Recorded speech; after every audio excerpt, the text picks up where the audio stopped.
Welcome to another episode of Stage Left Unsaid with Adam Ferguson. That's me. I'm Adam Ferguson, and today I am here with Jaret Reddick. You might know him from Bowling for Soup if you're from the mid 2000s. Otherwise, you might know him from the Phineas and Ferb theme song if you got kids. How's it going, Jaret? Man, it's going great. How about yourself? Pretty good, pretty good. So if somebody hasn't heard of Bowling for Soup, what would you say the band is about? Well, first of all, I would be like, where have you been living? Um, Under a rock, like a Texas rattlesnake. No, what I'd say to people all the time is, you may not know us, you may not know the band's name, but you know four or five of our songs. And, we're a fun band from Texas that, kind of started out trying to do something to keep out of trouble, in Wichita Falls, which is a pretty small town, and managed to make a career out of it. And along the way, found a bunch of other bands that would form this cluster and then end up being this thing called pop punk. And just 31 years in and still having the time of our lives. And 31 years in is crazy. How has things changed throughout those 30 years as far as like being on the road all the time and, just the music industry in general? I mean, when we started in '94, our first album came out on cassette, and yeah, I was tour managing the band, using a beeper and payphones and phone cards, and now it's all on a cell phone. I mean, we didn't even have MapQuest yet, and so we had an atlas and it has just changed so much. Then of course we went through the time where file sharing was the whole thing, and now you've gotten into streaming and I mean, gosh, it's crazy the changes that we've seen, and honestly, I think the biggest one is that it's not enough to just be a musician anymore. I mean, you have to be a content creator as well. And I know people, there's a lot of bands that hate that, and I totally get it. But because I think a lot of musicians want they want that experience. I want to get in the van and go tour, and quite frankly, that just doesn't really exist on the ground floor anymore. It's not, you have the world at your fingertips on the internet, and you have to become a creator. And so, a lot of bands 31 years in probably wouldn't have embraced it the way that I have. I just really enjoy it. I mean, I'm a theater kid, and and I've got teenage kids, and so it's sort of just right in my wheelhouse as far as what I like to do anyway. And so, but yeah, so many changes, and we've seen Warp Tour come and go, and it's an endless thing. It's unrecognizable, basically, of what it is we started out doing and how to where we're at now. For sure, man. I know, or at least I saw that you're the only original member left in the band at this point, right? Yeah, it's one of those that's weird to say. I mean, we really kind of say Gary is an original member because he really, we started in '94. He got in the band in '98. That's a long time, and really before we started, doing, before we got a record deal and before we, were really gone all the time. Our original drummer was my best friend from kindergarten on, and touring just wasn't his thing, and touring in the early days was really hard. And we did the van for 9 years, so you know there was a big commitment to nothingness. I mean, really, we slept at truck stops until Walmart became 24 hours, and then we started sleeping at Walmart parking lots. And so it wasn't glamorous. It still isn't all the time. But yeah, Chris and I actually started the band together, and Chris, due to some health reasons, had to retire this past January. And so, yeah, that leaves me as the only original guy. But, as I say, Gary's been in the band for, almost 30 years, and Rob's been in the band since 2017. And so it doesn't feel like I'm the only original guy, but yeah, I guess technically I am. Well, it's kind of like that the ship of Theseus principle. Like you replace a part, is it still the same ship at that point? It seems like it has been for you guys.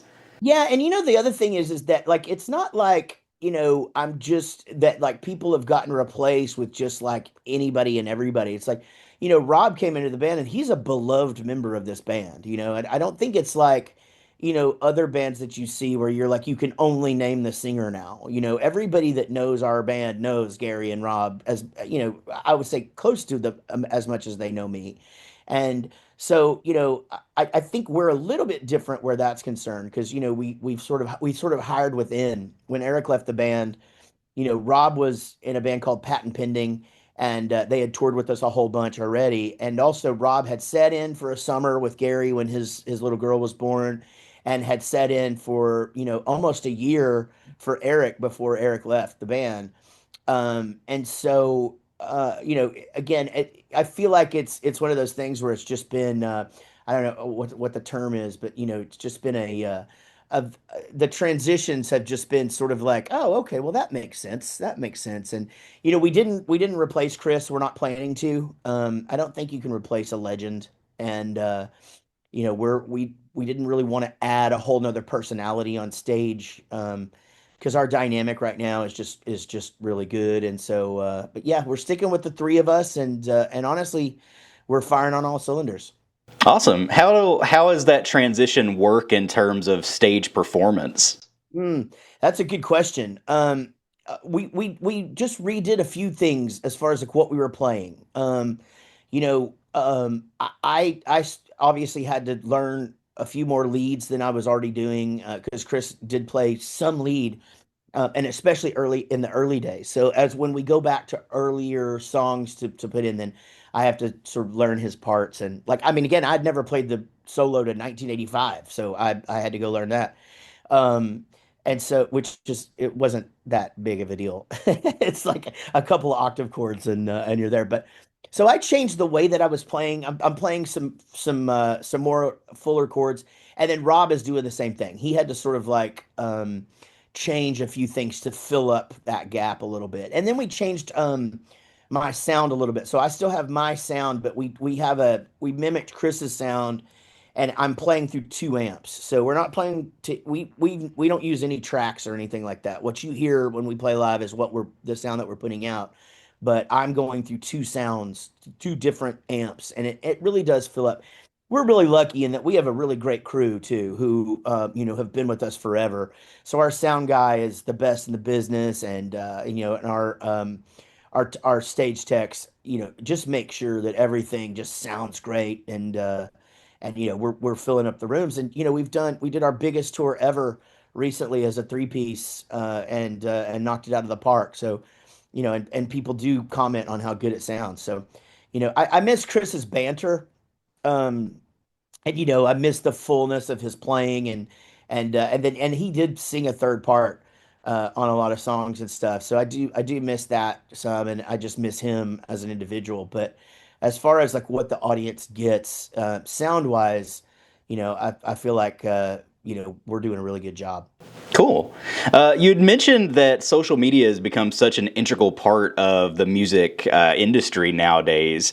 How has that evolved for you? I know, like, you've got pretty big on TikTok, Yeah. and that semi-parasocial relationship that people like expect a almost friendship out of their bands that they follow. Yeah. Yeah, you're right.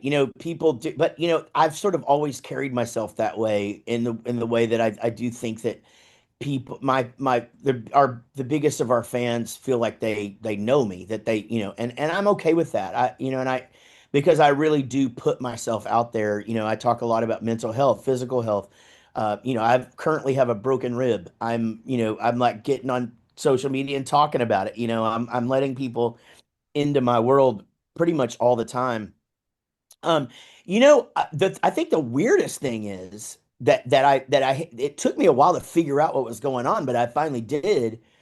Was I'm I used to get recognized a lot. I get recognized every day somewhere, but like I it's been just multiplying and multiplying, and I get recognized in the weirdest places now, and that's social media.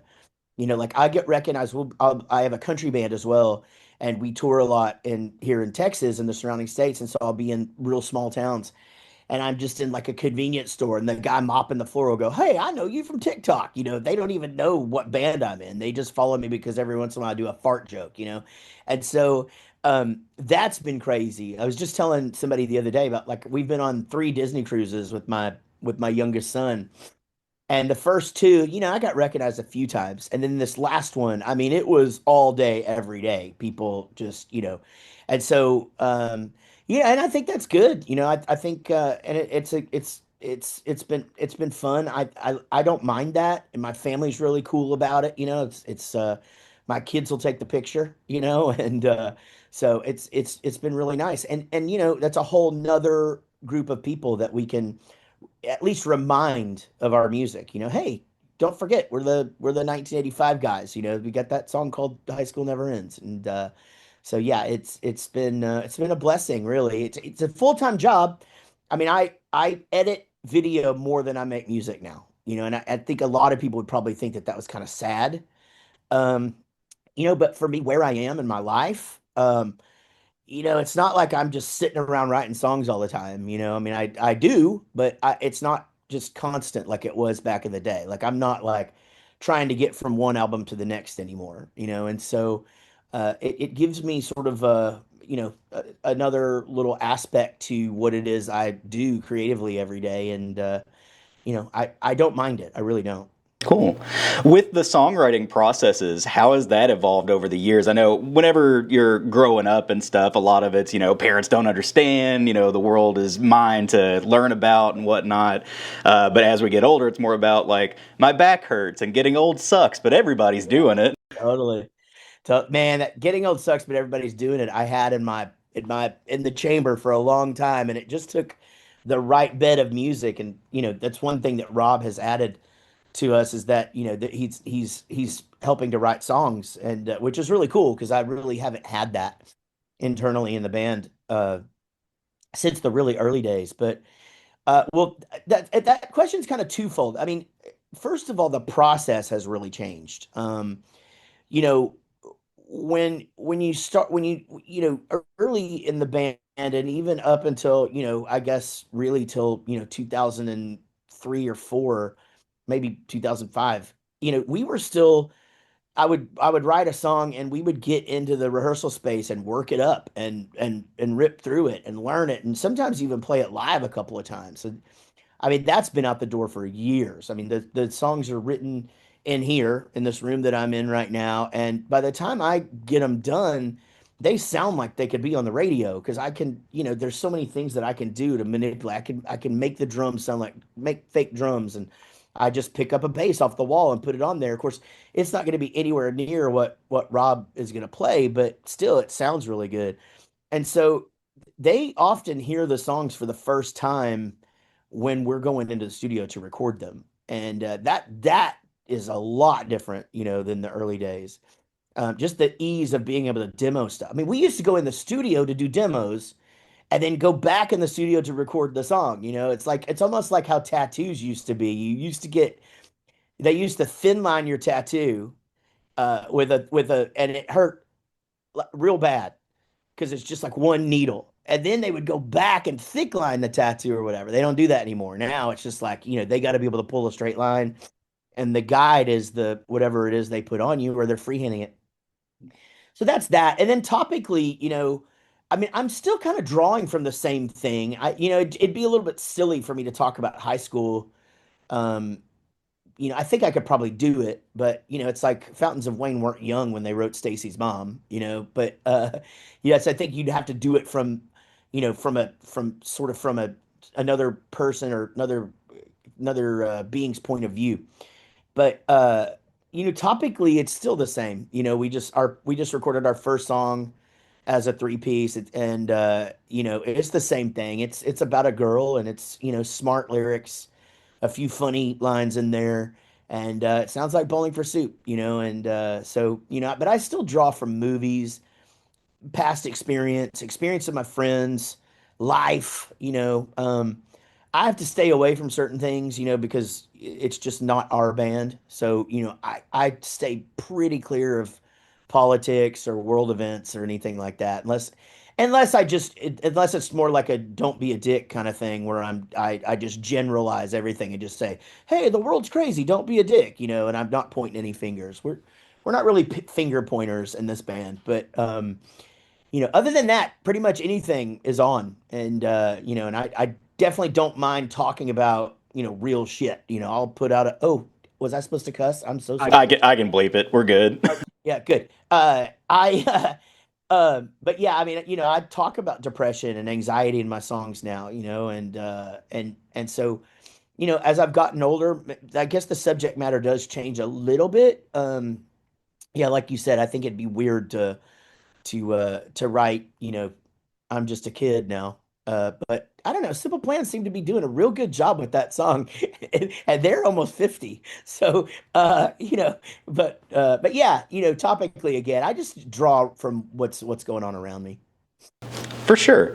Yeah, you spoke on mental health and become a big advocate for it. What were some of those initial signs that you were personally struggling, and how did you address it? Yeah, well, a lot of things happened in my life around the same time. Divorce, going into court to fight over custody of kids, both parents, by the way, with the best intentions, but just wanting to be with our children, and but still a fight's a fight, right? And then I moved to a new city, got in a new relationship, had a young a baby, and so a lot happened in a pretty short amount of time for me. And all along that way, what I had realized, that, something was wrong. Um, again, I think at first it was really sort of the age old thing. I just thought I was being lazy. I just couldn't get out of bed some days. I could get my kids to school, feed my dog, and that was some days that was about it. I mean, I bare minimum basically. And then, I was going to break up my band at one point to try and save that marriage. And, that was really, really hard. Um, a lot of catalysts, I think, for what I mean, even my doctor and my shrink both, any one of those could put anybody over the edge and send you into a spiral. Um, but I didn't really have a have an inkling that I had anything wrong with me. I was drinking a lot. I mean, we drink in Bowling for Soup, but I was drinking by myself. That kind of thing. Once you start drinking by yourself all the time, it's like, uh-oh. Um, and so that was that. I started putting on weight, and when I started putting on weight, that made me more depressed because I had gotten in pretty good shape. And but I had stopped moving, and so just a lot of things. And so I really, it was my wife, um, Casey, who I'm still married to, who was like, I think you should go talk to somebody, And I had started by talking to my doctor and explaining what was going on. He's like, "Yeah, you have anxiety," and then I started going to a psychiatrist and a psychologist, and then got diagnosed with pretty severe depression. And that was a real big weight off of me, man. Not literally, I wish it would have been, but weight off the shoulder, so to speak, because at least I had something to a label to put on it. Then it was like, oh, okay, well, if it's something that exists, then we can deal with it. Like it's not just me being like I haven't, just turned into this whatever I've become. And so, um, through a lot of therapy and trying a lot of different medications and medication combos, I was able to get it under control. But um, and then once I did, then I started kind of sharing that with my friends and stuff. And I really, I guess I had hurt a lot of people by not being more open about what was going on with me, because people really thought I was trying to push them away. And so my best friends, including my band and my buddy Linus, and the people who care the most about me, I was just not letting anybody in. And once I started to share, that I realized, man, kind of left a trail of hurt people because I just shut down. And you know, that's they you know, these are people that were important to me that thought I just didn't want them in my life anymore. And so, again, it's been a wild ride. I'm good now. I still see a therapist, a psychiatrist, and I still, very, very open and honest with my doctor about everything. And still on medication. And but I'm on the board of two charities and about to sign on with a third that's UK based. That all deal in some capacity with mental health because it's just something that's really important to me. That because I'm sorry this is a long-winded answer, but if it can happen to if depression and anxiety can sneak in and get in on I am I'm the happiest person I know. I am I am positive, always glasses half full, like what's the worst that can happen? Let's get out there and do this, guys. Come on, whatever. Like, and I've always been known as the funny guy, and I can turn that on and off, whatever, with a switch, like a switch. But if it can get me, it can get anybody. And I do mean that. So anybody that's listening right now, if please, for the love of God, reach out to somebody. If you're starting to have feelings of of being alone and or just crazy shit going through your head, talk to your doctor, talk to your best friend, talk to your wife, talk to somebody, and or visit punkrocksaveslives.org. I know there's always been, less so now, but in the past there's been this stigma against, men in particular reaching out and seeking help like that.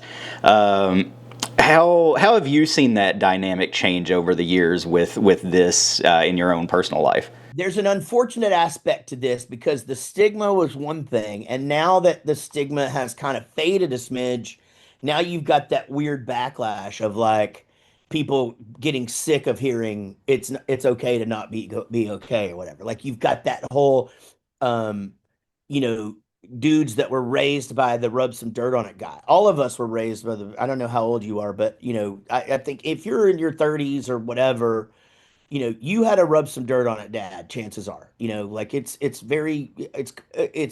especially if you're my age. I'm in my 50s.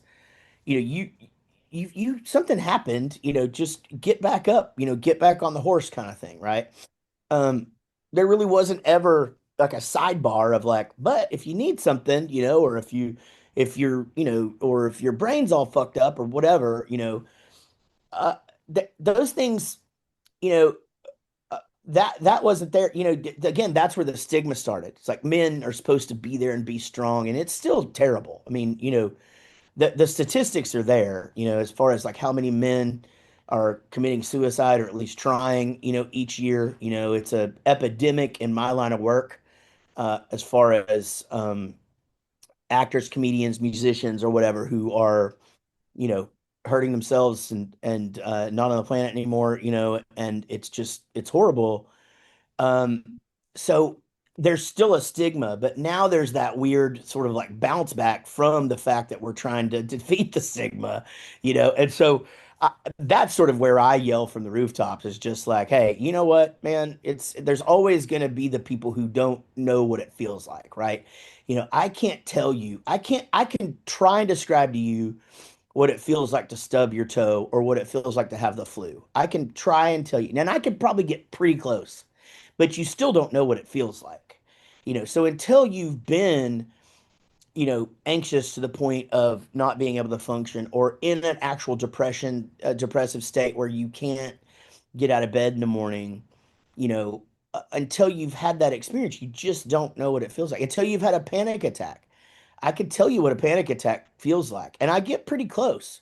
But everybody's panic attacks are a little bit different, and still you wouldn't even know what I was talking about. So I give some leeway to the naysayers as well, because again, if you don't understand it, you just don't understand it. But we kind of get back to don't be a dick, right? You could also just be, a kind individual, and nobody wants to have anxiety, like nobody wants to be depressed, and it's not.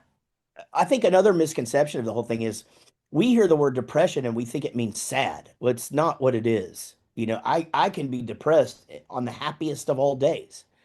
You know, I, and it's not, you wouldn't even know if I didn't want you to know, you know.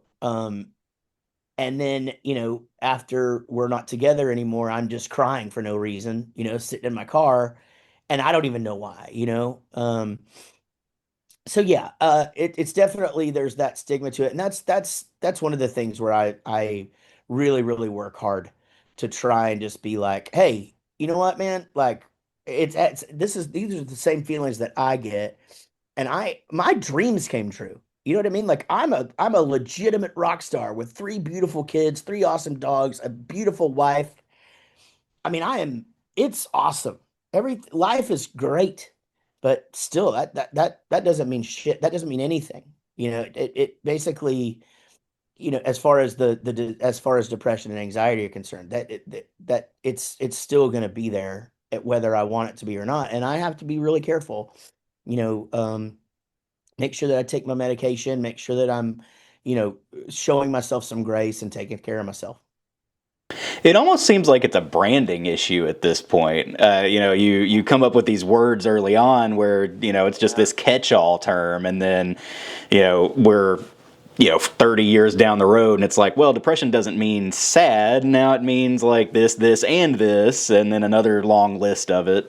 You're right though, man. I've never thought about it like that, but you're so right. Not even like branding as far as like the word that's put on, but a branding as far as like how it's even marketed. You know what I mean? Like because like I said, it's okay to not be okay used to just be like this really people would be like, "Oh man, that's," and now people are sick of hearing it, right? But it still does encompass what it is, the point that you're trying to get across, that it really actually is. If you're not, if you're, if the one thing you accomplished today is getting up and brushing your teeth, that's a small victory. You did it. And that is people like me who know what it's like not to be able to do that are saying that. But you're right. Yeah, I think branding, the literally and figuratively, um, that like we sort of use that as a, because when I was a kid, be like, what's wrong? I'm just depressed, but I didn't have depression, you know, I just I just being sad. Um, but yeah, you're right. That's a really good point. And especially for people my age and in our mid 30s, we grew up with bands like you guys. There's My Chemical Romance, Panic at the Disco back in the day. All these different bands were shooting out those emotions, and you guys are more on the fun side of things. But there are certainly some lyrics in those older songs that I'm like, yeah, yeah, I can feel that. Yeah. Yeah, I agree. I mean, I think that was something really big for me, that we had to make that decision, early, as to like, which path are we going to choose? Like, I think there's bands that kind of can do both. There's bands that can kind of do it all. Sum 41 was one of those bands that they could be fun, they could be political, they could tug at your heartstrings, they could do all that stuff. And then you sort of like have the Blink 182s of the world that did this up and down thing, to the extreme. For us it was more like, hey, this is who we are, this is our niche. Let's if somebody's having a bad day, let's be the band that like picks them up. Like this, let's be everybody's go-to band for the days where they either need to be cheering up or they're on a high tide and they just want to laugh a lot. um or feel happy or reminisce, whatever. But I think that there's a place for everything. There's a place for all, when I left my final divorce proceedings, I put on Slayer, Rain and Blood, just as loud as it would go. There's that's what's cool about music. Music is magical and there's a place for all of it. And there's it's so awesome that we all have somebody will come up to me and they'll be like, "You're on my workout playlist," and I'll be like, "Oh, that's cool." And somebody will come, "Man, you're on my happy playlist," or "You're on my low tide playlist," or whatever it is. It's like, and people use the same music for different things, and that's so cool. It's just, and just the fact that like, I especially love how music is today, because in the 80s and really into the 90s, everything was a click, right? So like you really didn't cross much. You didn't have people that were listening to George Strait and the Red Hot Chili Peppers. You kind of liked one or the other. If you were into country, you actually dressed like a cowboy, and if you were into this, you dressed like this. And now it's just all this big melting pot of listen to whatever you want. And in the United States, especially, that's the way that it was, is very clicky. And I remember when we first started going over to the UK, I would get a message in like 2000, and somebody would be like, it's my two favorite bands are Rage Against the Machine and Bowling for Soup, and I'd be like, that makes no sense. But now, we're there, and that can be a thing. And so, like again, you can base what you're listening to on your mood, and you can base it on what you want your mood to be. And I just think it's cool that and sometimes we want to be sad, and there's more than just Journey for that now. I mean, the ability to elicit emotion through music has always been a core thing for me, at least. Just listening to bands and shifting my mood, just depending on like, oh, I need to feel better. Like, here's some Bowling for Soup and stuff like that. With the way things are now, AI has really started to step in. What are your thoughts on like Suno and these other AI industries coming in and kind of jumping into the music scene? I mean, honestly, I don't know enough about it. I feel like we're always scared of, or at least, somewhat leery of all progress.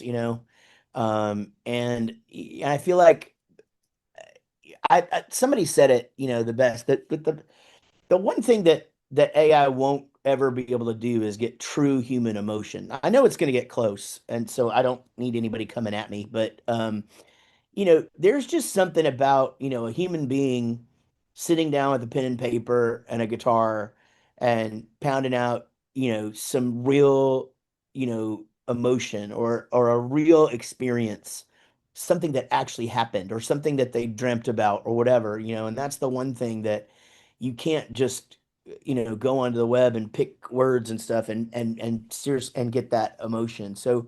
Um, so again, I don't really know enough about like what AI creeping into the music world and stuff like that. I mean, it was bound to happen.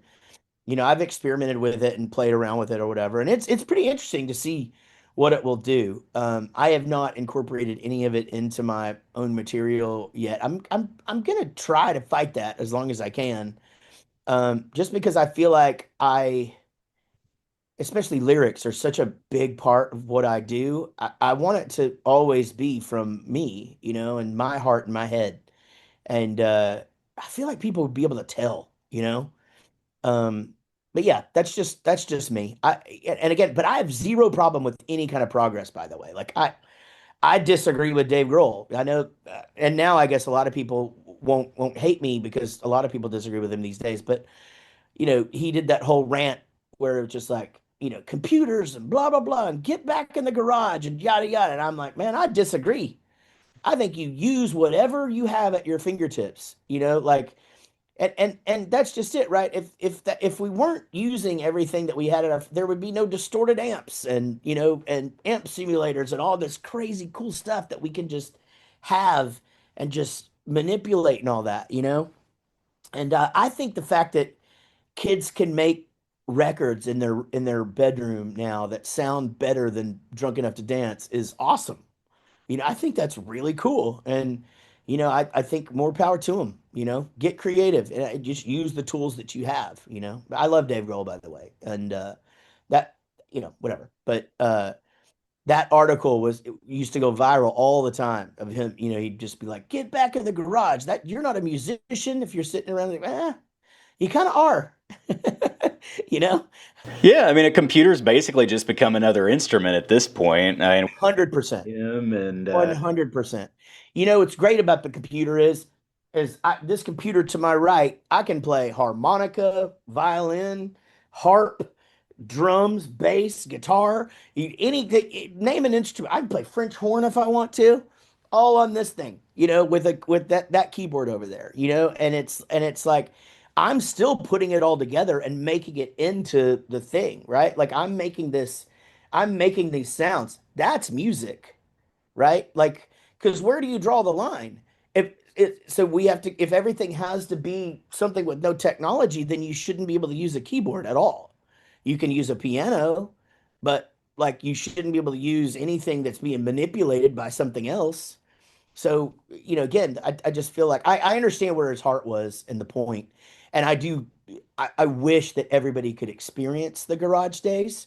I just don't know that it's something that has to be, a part of the curriculum, so to speak. It's kind of been an evolution. I mean, I've done the garage band thing myself, but more modern style, where a lot of our music is computer based. And it's kind of blended into one thing, and then of course COVID happened, and our band got shut down, and everything went terrible. but Isn't it great though that you can turn it down to the point where you can actually like do it in your garage? Oh, that was so amazing. We even bought a an electric drum kit just to cover our bases. Like cops used to get called very early on whenever we had like real drums and stuff, and then they would usually just stand out there and listen to us and be like, "All right, guys, two more songs, and then you got to stop." Yeah, Bowling for Soup practices with an electric drum set, two Sans amps, a really small PA, and three microphones. And it is so quiet. People could be in there listening to us in the same room. We're in just like a small office, and people could be in there listen and have a conversation. Like it's just, I did the loud thing. The cops used to come all the time when I was a kid, and I was a drummer. And my mom just celebrated this past weekend, celebrated her 78th birthday, and she's still just awesome. But the cops would come, and my mom would say, I don't know who called the police, but you go over and ask them where their kids are because I know where my kid is. I can hear him right back in there. And until he's breaking some kind of a law, you can just tell them all to, FO or whatever, and shut the door. And that every time the cops came, my mom would just be like, he'll be done when I guess the sound ordinance was 10 o'clock or something. But I know where he is, and I thought that was really cool. Very cool to have a supportive mom like that. I mean, I'm sure she's still very supportive at this point too, right? Oh yeah, yeah. Don't, they had a bit of a time when I graduated from college and I had owned my own business already, and like I should have in their eyes I should have gone to graduate school and went on to get some kind of crazy good job. And so when I just decided, yeah, I think I'm done with responsibility because I didn't really do the college life thing. So I was just like, Bowling for Soup's been going now, but and I'm just gonna I'm just gonna go do this for a while, and I just never stopped. So, that lasted 4 or 5 years of like, I didn't really even have Eric and I didn't even have a place to live for 2 years. And I think there was a time there where they probably weren't as supportive as where I think they were looking at going, what is this guy doing? But for the most part, yeah, I was very, very lucky, especially in my youth, for them to be really supportive of me. And again, it kept me out of trouble. I never did drugs. And I drank a little bit when I was, but not really. I didn't really like alcohol that much. And so, again, it's all I did. I never went to a party in high school. I actually have that line that happened in that happens in super bad where they're like, I don't really ever see you at any parties or whatever. Like I've had people say that to me in my adult life. Like, I don't remember seeing you at any parties in high school. It's like, I don't ever think I went to one. Yeah. Well, it's kind of like one of those things where in the music industry, there's this stigma of like everybody's, on drugs all the time. Everybody's like high on stage and stuff. We got accused of that whenever I was performing at bands and stuff like that. But so what? Warped Tour is back, and you guys are on the roster for that. What was your first reaction whenever it was announced that it was coming back? I guess I can't really say I was surprised. I'm just excited. I know, again, Kevin Lyman is the creator of Warped Tour. He was with us and out there every single summer. no Kevin, no Warp Tour. He has to be there, has to be a part of it. And but it's a lot. He's away from his family, and it's hot, and it's just so much work. So when it went away, I understood. He took some time, taught some classes at a college, and started this awesome garden. And but then I know that he's been consulting on a bunch of festivals. So whenever it came back, and in the capacity that it is, where it's 3 weekends instead of an entire summer, moving to a different city every day. It made a lot of sense. And so, but again, I was stoked that we were invited to be a part of it. And he actually called me personally, which means the world to me. That that I just would even be on his mind in that capacity. So, just excited, man. And we did the first one in DC, and they've managed to do it. They've literally created actually created the vibe of the way Warped Tour used to feel, and they're doing it on a 2-day festival instead of a whole summer on the road. With the audience for that first show, was it wild kind of seeing like the kids all grown up, or was there like a bunch of new like younger crowd there and stuff? Yeah, it's a big mixture of both. It's pretty much like the same kind of crowd that you're gonna get at like a When We Were Young and that stuff like that. It's definitely still, some older punks that were there for like the Pennywises and things like that. But for the most part, kind of the same thing that you would see at a Riot Fest or like I said, Punk in the Park or whatever. But we always do see that younger crowd when we play. I don't know if it's the vibe of our band, or whether it's Phineas and Ferb, or a combination of both. I'm probably the latter, but uh, we've just that's always been a thing for us.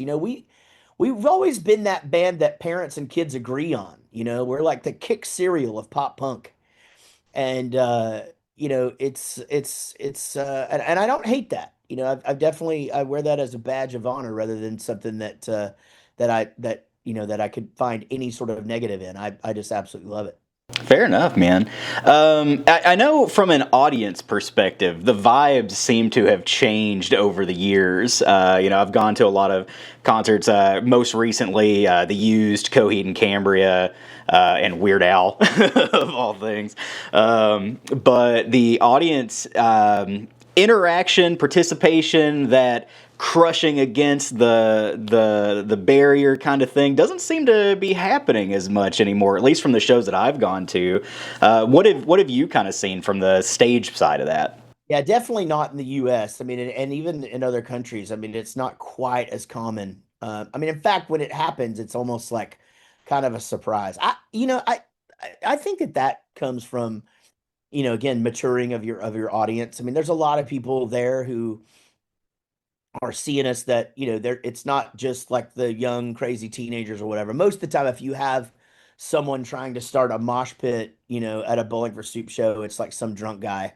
But I mean, it does happen from time to time. As long as everybody's having fun, it's cool with me. That's the way I've always been about that kind of thing. As long as and if people are crowd surfing, as long as the venue is prepared for it. I just don't like to see anybody get hurt. And you can see the tension, if somebody's acting a fool or whatever, and the rest of the audience is trying to just watch the show, you know. But I think it just depends on the band. We've never really been, a band that like I've never encouraged a circle pit in my life. I did encourage a square pit one time, and the audience was terrible at it. But that became a bit in Australia last year. We did a square pit, but yeah, I'll mess with the crowd in that capacity to have some fun sometimes. But yeah, it's definitely one of those things where I just let them do what they want to do, and if it looks like somebody's getting hurt, then I'll say something. But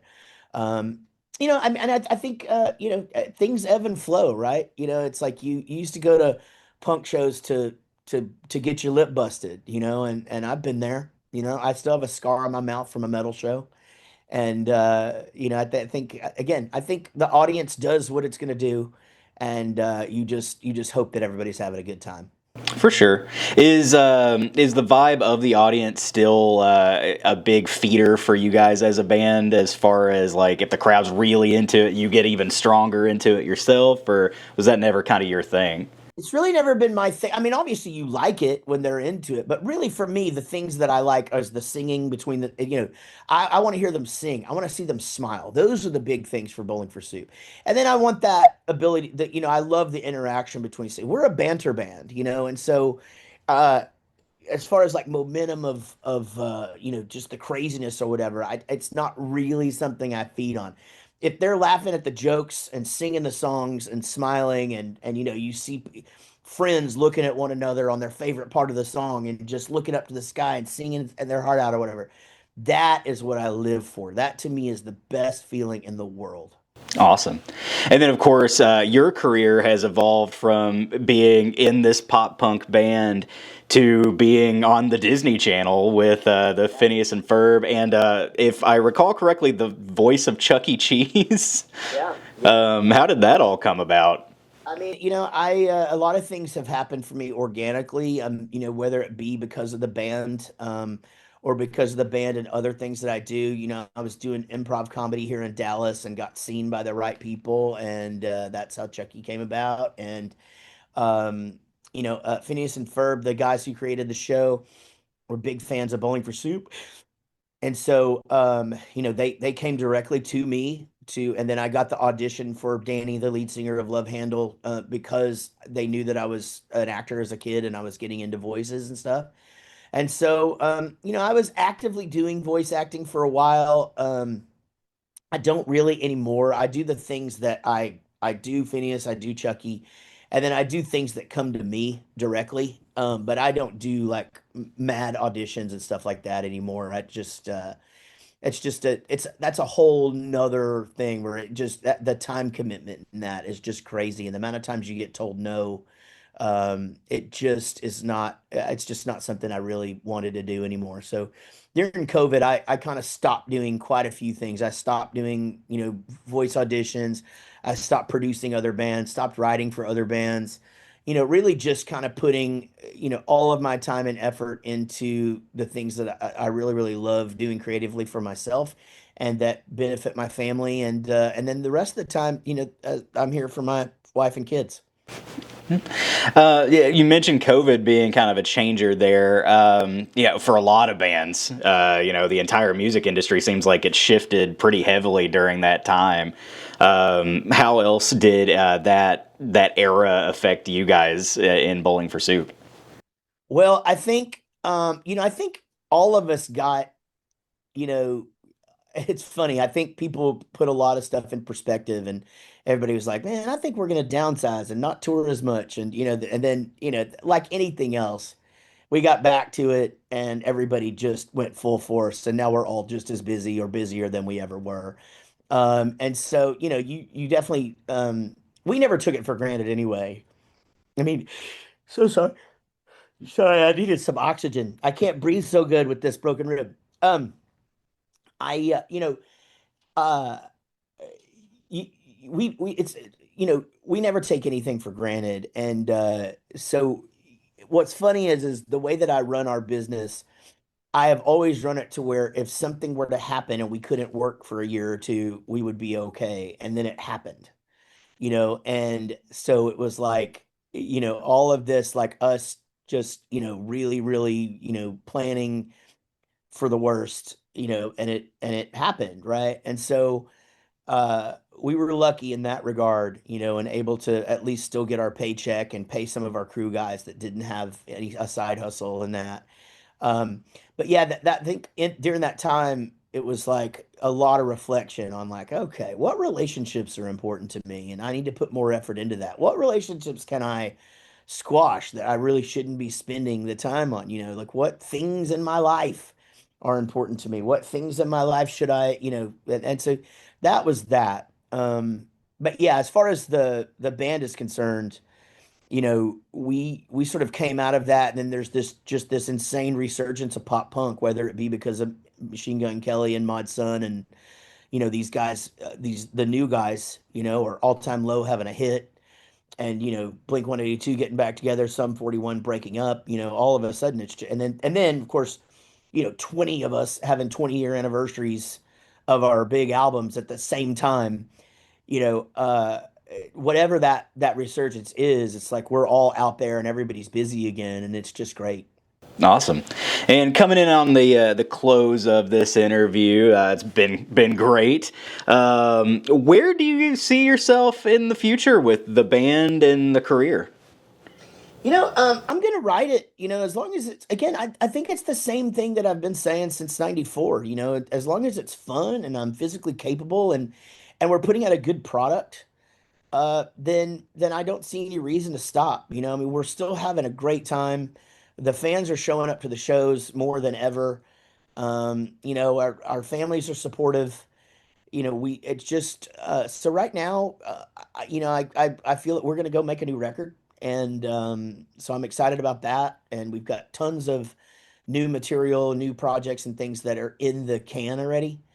Um, and so, I don't know. I think we're all sort of like following Bad Religion's lead, like how long are they going to keep doing it? And then we sort of like go from there. But yeah, I'm pretty lucky. I'm the same age as Billy Joe and Mark Hoppus, and so they don't seem to be slowing down. So I think I'm good for quite a while. It's funny. It's like, as I said, back in 2013, I sort of saw things ending, and then again, sort of started to kind of feel like the clock was ticking a little bit.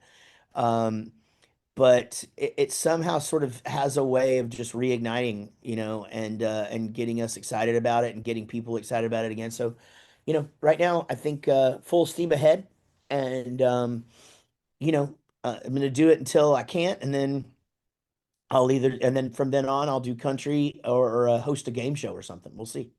Very cool. A game show would be fun. I think I would be really good at it. So I'm just putting that out there. Any of you producers looking for a guy? Well, you should probably reach out to the Dropout crew that do the game changer stuff on TikTok. And of course, they have their own streaming service and whatnot, but I'm sure they would love to have a special guest host one day. I'll check that out for sure. All right. Well, that is all the time we have for this episode of Stage Left Unsaid with Adam Ferguson. Still me, still Adam Ferguson. Have a good one.